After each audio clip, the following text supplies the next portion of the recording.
There's a huge issue in Marvel Strike Force at the moment, and it's really starting to affect me as a free-to-play player. If you want to know what this issue is, then why not join me in this video? What's going on, everyone? I'm BPG and welcome back to the channel. If this is your first time here, I make at least one Marvel Strike Force video per week. So if this content helps you, please do consider liking, subscribing, and if you think it's going to help an alliance mate, why not share it with them? Do also comment down below. I love to hear from you guys and I do like responding. I like to feel part of this community. Without further ado, let's get into this video. So is this the end of free to play? And that sounds like a pretty clickbaity title, and it kind of is, I will admit. But today, I want to go over a few topics. First topic I want to go over is our gold income. Now, that has obviously recently been hiked up quite a bit with the extra rewards we get from war and the war season and everything like that. So that is something I want to go over. I want to go over our training material income. I then want to go over the training material and gold costs for upgrading characters, and this is going to be specifically to like what would be termed as end game levels, so gear tier 15 upwards. I then want to go over the increase of character and gear level needed for incursion 2 and how this also affects us for dark dimension and legendary unlocks. And then finally, I want to discuss the impact this is going to have for us as free-to-play players and the choices we're going to have to make going forwards unless the landscape changes. Now I want to introduce you guys to Gangster KT. Some of you might have seen him on some Boydon videos. He's a good content creator friend of mine, and unfortunately he decided to hang up his hat the other day and stop playing Marvel Strike Force, and it's a real shame. He had a great mind for the game, but this is one thing that I take with me every day when I am looking at my roster. Rule number 2, make your PvP teams as big as possible and your raid teams as big as needed. So as long as you're clearing the raids that your alliance is doing and maybe can clear that next level if you're getting ready to push, I like to focus on my PvP teams. That's where the incremental gains and their relative power to your enemy power is really important. So I think it's great to make those as big as possible, and that's where I focus my resources. And if we think about that, that's a pretty honest sort of way to look at the game. Making your PvP teams as big as possible, because when you're against other players in Cosmic Crucible, in Arena, in War, you don't know what level their characters are going to be at, what gear tier their characters are going to be at. So you need your teams that you're going to take into that to be as big as they possibly can be, so that, you know, you've got that advantage against your opponent. Raids are different. We know the raid nodes, we can see the power levels of the characters, we can see what they do, so we can make an adjustment to that and actually level our characters accordingly to those raid nodes. So we know what our given is on the raids, we don't know what our given is when we're facing in PvP. Now, I have done this math, but there are content creators that have come before me who have done this math and have got it out there already. So why double the videos when I can send you to another prolific content creator, Rage, who is another free-to-play player like myself. He's part of the Allspark community, and he has done a monthly gold breakdown, and I think you ought to hear this. Now, when we put all this together, it's very, very simple math, guys. December 30 balance of today, 45.7 million. We're gonna, take the difference of that of November 30th here, which is the 4.5 million, and then we also have the war reward of the 13 million that I just disclosed there. And then lastly, guys, we want to add back the 2.7 million per day that I have been spending per day. Factoring all of this together, this gives us a beautiful whopping total of 137 million gold. That is 137 million gold per month, based on the fact that he was doing the 450 core refreshes, so 200 core refreshes of campaign energy and farming campaign nodes with gold orbs on. And just to break that down a bit easier, so on November 30th, he did a video saying that he needed to save gold. And he had a balance of 4.5 million at that time. December 30th, when he recorded this video, his balance was 45.7 million. And he had a war reward coming in of 13 million, which is very similar to myself and what I get every month, or every 2 weeks, sorry, a war reward of 13 million. And then he was spending 2.7 million a day, and that's what's totaled up that 137 million gold per month. This is probably the most known mathematical content creator in this space, and that is Boylon. And he did a video that I found really good and was all about not only the gold income, which slightly differs to what Rage did, but Rage's is more of an with gold orbs and that included. So it's more of a rounded and real time rather than just a mathematical.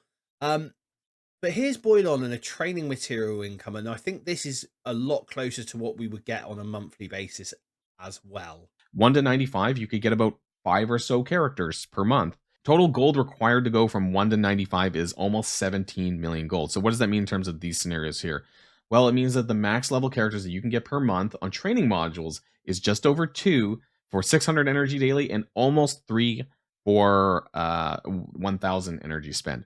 Okay, so to give some clarity to this clip, this is the total training modules earned over a month or 28 days, assuming the heroes and villains hard nodes at 1,100 energy, so your 450 core refreshes. This includes the free-to-play part of the Strike Pass and the Battle Pass.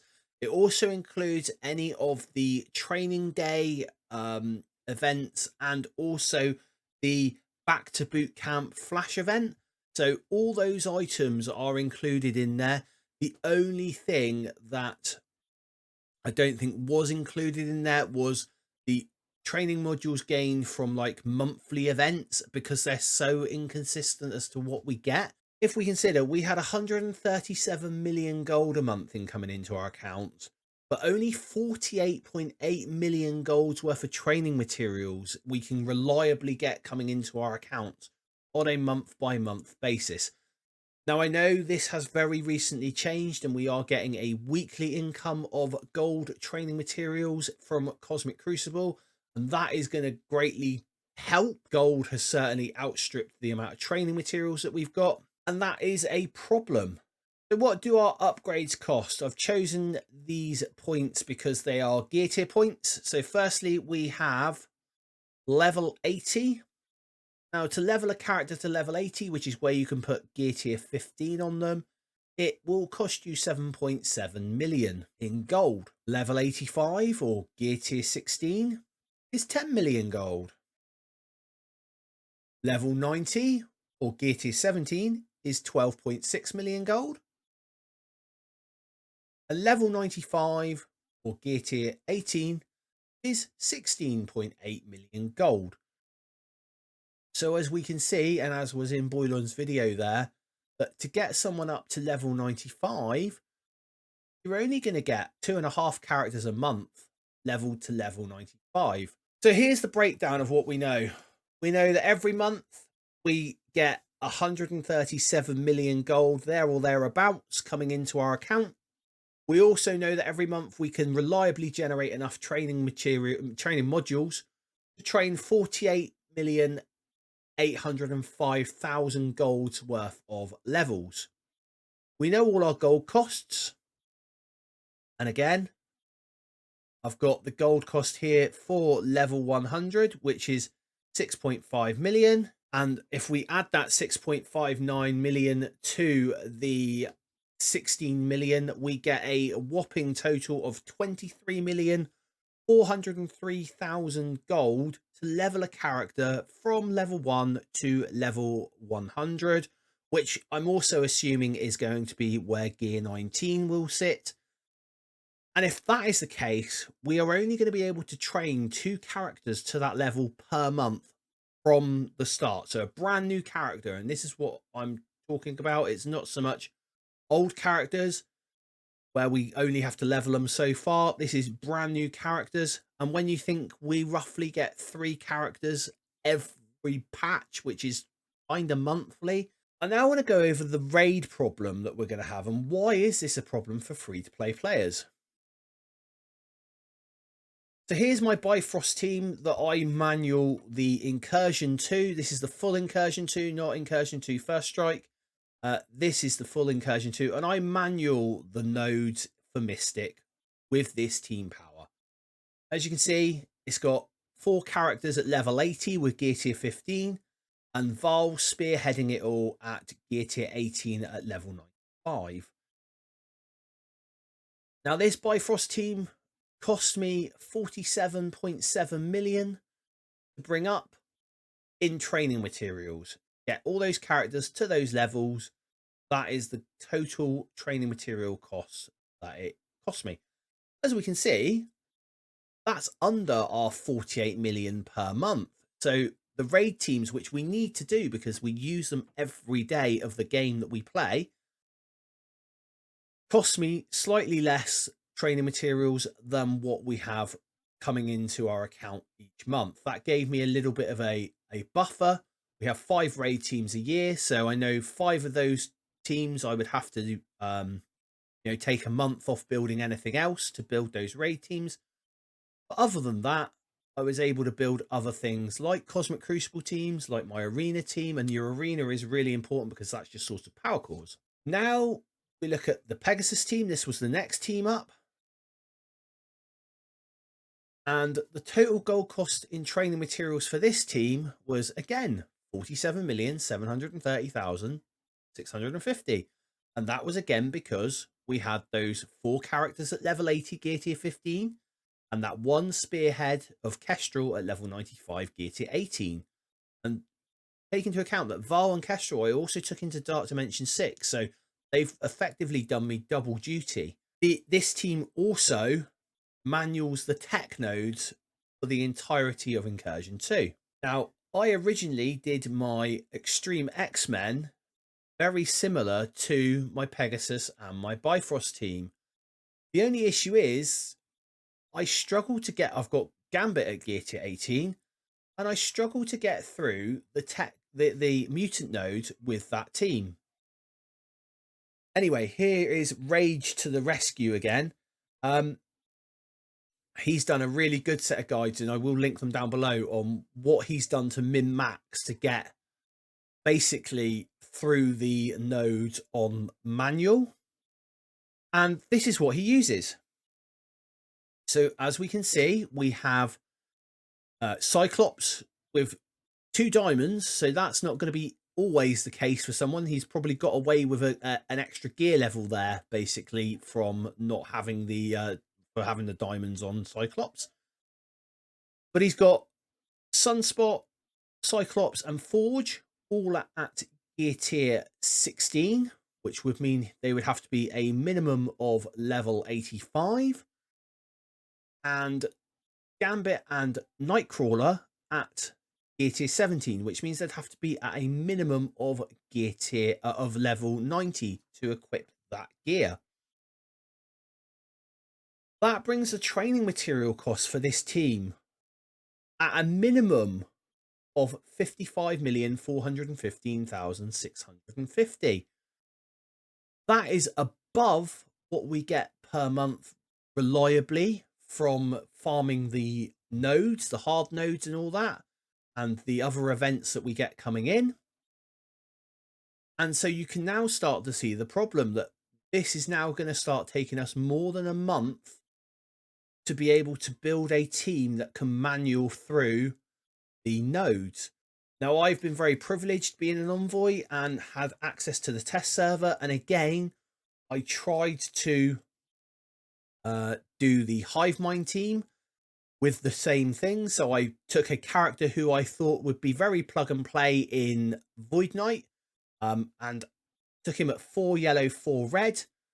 I took him to gear tier 18 and level 95, and I left all the other symbiotes at level 80 gear tier 15, and they could not touch the bio nodes very easily at all. I've yet to test this in the main server, and sometimes the test server does differ, but I think for us to be able to get through the bio nodes, we are going to be looking at something very similar to the Extreme X-Men costs train characters than the Pegasus stroke Bifrost costs. And what I want to mention is that Pegasus and Bifrost were out before Incursion 2 came out. They were the back end of Incursion 1. So realistically, these guys, we should be having to build higher for Incursion 2 than what we have done. Extreme X-Men, Hivemind, these are the ones that I would have thought, because them being newer raid teams and their stats being bigger, that they would have been the ones that we didn't need to build as high. They would have been the ones that I would have said we should have got away with that slightly less power level on. That, at the moment, the difference between Pegasus and Extreme X-Men is a 13.87% increase in costs of training materials to level these characters up. And this is going to basically impeach on what we can build free to play. Some of you might say, so what about things like Dark Dimension and stuff like that? Well, again, we're going to have to rethink this going forwards, because Dark Dimension requires, at least Dark Dimension 6, requires a minimum of 20 characters, all brought up to level 95, all brought up to gear tier 18. And I know it's meant to be a challenge, and I appreciate that fully. With the current sort of training module income, that's actually going to take us 7 months to be able to build up those 20 characters to level 95 and gear tier 18. And it's going to cost us an amazing cost of 336,262,000 golds worth of training materials just to get into Dark Dimension 6 and complete it. That's 7 months of training materials. That's without things like your arena team that you really do need to build as big as possible, because you want to get into at least the top 50 of your arena shard. You know, so that's another 5 characters potentially that you need to take up to level 95 and gear tier 18. And even now, level 100. And again, something that we need to discuss is legendary unlocks. This is another part of the game that we need to do as players. These legendary characters we need to unlock, and we know now that we're not getting as long on the method that we had with the horsemen, where we were able to get extra shards and that. We're not getting as long to do that now before they get switched over to a permanent mode where we've got to get to a set level to unlock shards. And I'm all for that, but we need to, as players, be able to get into these challenges in the game. And what you'll find with the legendary unlocks are that a lot of them aren't raid teams that you can use to unlock these legendary characters. A lot of the time, they're actually either War or Cosmic Crucible teams that we need to go to unlock legendary characters. If we take a look at the most recent ones, you have Nova, where the nodes required Masters of Evil, or X Factor. X Factor wouldn't get through it, so you need Masters of Evil. If you look at Black Cat, you need Sinister 6 or Superior 6, which are a Cosmic Crucible team. And for Green Goblin Classic, you are looking at both Rebirth and New Avengers. New Avengers are a war team. Rebirth can't get through all the nodes, and you definitely need New Avengers for at least one of the nodes, so you're having to build up 2. So this is another further drain on our training materials that we just cannot sustain as free-to-play players. So what are our choices? Well, our choices are pretty bleak, actually, as free-to-play players in some ways.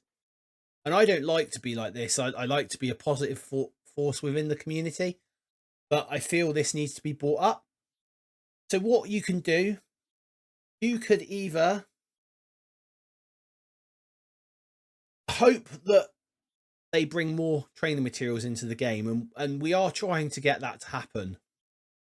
The other thing that you can do is start spending. Now, if you were to do that, obviously you would no longer be a free-to-play player, which is fine. If you're going to start spending, I would recommend things like the Battle Pass, because the value in the Battle Pass is very good for the outlay of it. You get a lot of training materials and that in the Battle Pass for the money that you spend. So that is a good place to spend your hard-earned money if you are going to spend it. The other option we've got, or two options that we got, firstly is to move down trades in your alliance. So if your alliance is mostly free to play, you might want to start looking at maybe moving down the difficulties of raids. Now that has its own problems, because then you're not going to be doing as well within the raid season. So you're not going to be getting as many T4s and other resources coming into your account. But it is going to mean that you're going to be able to get away with building the teams at a slightly lower level. And I'm not talking about going back down to Doom. I'm talking about if you're currently doing, say, Incursion 2, and I think, you know, going forwards, they bring out Incursion 3, that might, you know, instead of jumping to Incursion 3, you might just have to stay put at Incursion 2 until things become a bit easier and Incursion 3 is no longer like the new hotness. The other thing you could do, and it was a suggestion from one of my community members, I want to give a big shout out to Belmar Beast, who's just rejoined the Jetson squad again. He had a really clever thing, and it takes a really organized alliance to do this, but you could put in a system where each of you builds certain teams to hit the raid nodes with, and then you've just got to wait for those sort of raid nodes to become available. So rather than having to build all 5 raid teams, you just build like 2 or 3 raid teams, so you don't have to hit all the nodes. And that would give you a couple of months to be able to put into other teams, like a Cosmic Crucible team, like an Arena team, that would allow you to put a couple of months into a Dark Dimension, etc. And I think that's a really clever choice. What I'd like to know, guys, is what your thoughts are on this subject. Do you agree with me? Do you struggle for training materials? I know I certainly do. Why not let me know down in the comments down below. If this video is of any interest to you, if it's helped you, please do slap that like button. Maybe even hit that subscribe so you know when I post another video. And until next time, everyone, stay positive.